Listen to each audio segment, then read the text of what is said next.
দর্শক দেখছিলাম back to back শিরোপা জিতে দেশে ফিরেছে যুব টাইগাররা, অন্যদিকে ওয়েস্ট ইন্ডিজের মাটিতে বাংলাদেশের আজকে ওডিআই ম্যাচ আছে। সবকিছু নিয়ে আলোচনা করতে চাই। আমাদের সাথে যুক্ত হচ্ছেন সাবেক ক্রিকেটার ইশতিয়াক আহমেদ।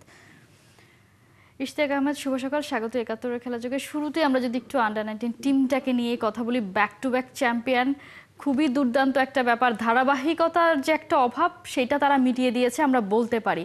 কিন্তু আরও একটা চিন্তার ব্যাপার, যেটা আসলে তামিম বলছিলেন যে সামনে বিশ্বকাপে ভালো কিছু করার লক্ষ্য নিয়ে তারা এগোচ্ছে, কিন্তু আসলে বিশ্বকাপে গেলেই তো চিন্তাটা বেড়ে যায়, তখন তাদেরকে খুঁজে পাওয়া যায় না।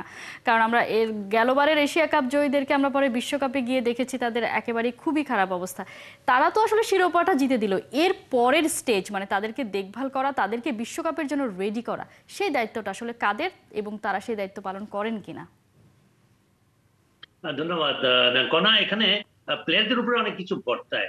এই প্লেয়াররাই কিন্তু বেশিরভাগ জানে যে তারা ওয়ার্ল্ড কাপ খেলতে যাচ্ছে। ইয়েস, ক্যাপ্টেনের উপরে রেসপন্সিবিলিটি অনেক বেশি, to keep the team in a good, একটা বন্ডিং থাকা। এটা হয়তো এক একটা প্লেয়ার আমরা চেঞ্জ হলেও হতে পারে, এই টিমের আমরা দেখতে পারি। ওভারঅল আমার মনে হয় যে যে টিম জিতেছে এই উইনিং কম্বিনেশনটাকেই নিয়ে যাওয়ার চেষ্টা করবে। এবং বোর্ডের তো একটা দায়িত্ব থাকেই, but at the end of the day it is the players who are going to go and play. So প্লেয়ারদের নিজের ফিট রাখা, প্লেয়ারদের নিজেদের মধ্যে একটা আহ, একটা বন্ডিং রাখা, টিম স্পিরিটটা বজায় রাখা, এই যে জেতার যে একটা আমেজ তারা পেয়েছে। তারা সবকটা খেলা জিতেছে এক্সেপ্টিং শ্রীলঙ্কা, যে খেলাটা তারা জিততে পারতো।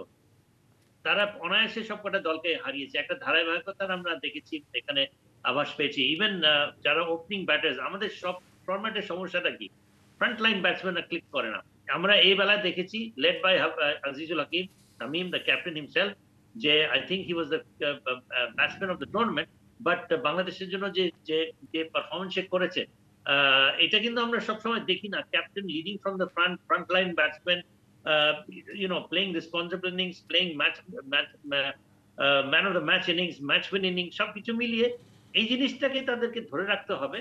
আহ, এবং সেটা যদি তারা পারে, আমার মনে হয় যে লট অফ দ্য প্রবলেমস যেটা আমরা ফেস করছি ইশতিয়াক সেটা আহমেদ, তারা রিজলভ যে হবে। আসলে কেপাবল সেটা তো তারা আসলে প্রুফ করে দিয়েছে, সে নিয়ে তো কোনো সন্দেহ নেই। এখন আপনি বলছিলেন যে তাদেরকে ফিটনেস ধরে রাখা, তাদেরকে তাদের স্কিলের দিকে নজর দেওয়া, সবকিছু, কিন্তু আসলে তারা তো একেবারেই ছোট, যদি বলি আন্ডার-19, মানে তারা এখনো টিনেজার আছে। সেখানে তো তাদেরকে রোড ম্যাপটা রেডি করে দিতে হবে যে তারা আসলে কোন পথে এগোবে, কেমন করে এগোবে, বা তাদের লক্ষ্যটা কেমন হওয়া উচিত। তাদের ভেতর থেকে কেন আসলে জয়সওয়াল বের হচ্ছে না, ঋষভ পন্থ কেন হচ্ছে না, সেইগুলো আসলে কারা দেখাবে? না, তারা টিনেজার বটে, but they still young adults, they are players. যারা আমরা 13 বছরের সূর্যবংশী কিন্তু ইন্ডিয়াতে খেলবে, সে এখন আইপিএল এর ইয়াংগেস্ট প্লেয়ার। 13 বছর 14 বছর হলে না কথা, young guys, 17, 18, 19 year old guys, তারা যথেষ্ট মেচিওর। এবং ইটস লাইক তাদের এই এই রেসপন্সিবিলিটি তো তাদের থাকতে হবে এবং থাকা উচিত। এবং বোর্ডের উপরে নির্ভর করতেই হবে, কতখানি বা নির্ভর করে। তোমাকে তো চ্যাম্পিয়ন হতে হবে, মাঠে গিয়ে খেলতে হবে। তো দিস ইজ সামথিং দ্যাট আমি যেটার উপরে আমি জোরটা দিচ্ছি, যে তাদের এই ফাইটিং স্পিরিট, তাদের কিলার ইনস্টিংক্ট ডেভেলপ করতে হবে। আমার মনে হয় প্লেয়ারদের মধ্যে সব সময়, মনে রাখবেন, it is a team sport, is not one individual, it's a team sport. How you go once you cross the boundary line, you're all in it together. এই টুগেদারনেসটাকে খুব নার্চার করতে হবে। এবং আমার মনে হয় যে এই young player with this coach, the support staff, সবচেয়ে বেশি এমফেসিস দিতে হবে এটাই, যে আমরা যতদিন ক্রিকেট, যতদিন বোর্ডের সাথে, বোর্ডের রেজিমেন্টে যারা প্র্যাকটিস করবে খেলবে সেটা তো রইলে, but you must take the initiative, যে নিজেদের মধ্যে করে যেন আমরা সবসময়, let us keep in touch, let us always talk about cricket, let us always talk about the world নিশ্চয়ই কাপ, সেই লেট আস জায়গাটাতে যে ট্রাই টু। একটা বড় গ্যাপ থেকে যায় সেটা কিন্তু প্রমাণ হয়ে যায় যখন আমাদের জাতীয় দলের প্লেয়াররা যখন পারফর্ম করতে আসে ওয়েস্ট ইন্ডিজের বিপক্ষে নিজেদের পছন্দের ফরম্যাট, এবং সেই ওয়েস্ট ইন্ডিজকেই হারানোর অনেক অভিজ্ঞতা তাদের আছে, সেই জায়গায় জেতা ম্যাচ, এবং সেটা হেরে বসেছে। আজকে তাদের সিরিজ বাঁচানোর মিশন, কি মনে হয় বাংলাদেশ পারবে কিনা সিরিজ বাঁচাতে? বা গেল ম্যাচে কোন সমস্যাটা দেখেছিলেন যেখানে আসলে তারা টার্গেট নিয়েছিল 280-90 করবে, তার চেয়ে একটু বেশি হয়ে গেছে, সেই আত্মতুষ্টি নাকি ক্যালকুলেশনের সমস্যা, কোথায় আসলে প্রবলেমটা ছিল? না, problem, come on, we have to give credit to the West Indies team, যে অসাধারণ ব্যাটিং করেছে রাথারফোর্ড এবং গ্রিভস এবং সে হোক। why don't we give them credit? Awesome batting. Bangladesh কিন্তু ইন অল ফেয়ারনেস, বাংলাদেশ কিন্তু ভুল খুব একটা করে নাই। একটাই যদি আপনি ফ্লপ যদি বের করতে পারেন, সেটা হচ্ছে মিডল ওভারে তারা রানটা আরেকটু এক্সপেডিট করতে পারতো, আরেকটু অ্যাক্সেলারেট করতে পারতো। হয়তোবা 294 ইজ আ গুড স্কোর, হয়তোবা 320 করার মতো অবস্থায় 320 করলে maybe it would have been sort of psychologically they would have won the match. But আপনাকে ওয়েস্ট ইন্ডিজকে ক্রেডিট দিতে হবে, এবং আমরা আগেও বাংলাদেশকে দেখেছি যে এরকম অবস্থা থেকে যে তারা ঘুরে দাঁড়িয়ে যে ম্যাচ জেতে নাই, সিরিজ জেতে নাই, তা কিন্তু না। আমার মনে হয় যে I will keep my hope on Bangladesh, and for once I will give a 60-40 or a 70-30 for Bangladesh, even though প্রথম খেলাটা তারা হেরেছে।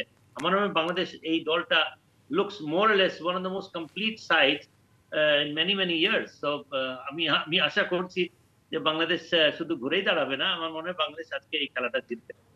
নিশ্চয়ই। মেহেদী হাসান মিরাজের ক্যাপ্টেন্সি নিয়ে আপনার কি বিশ্লেষণ?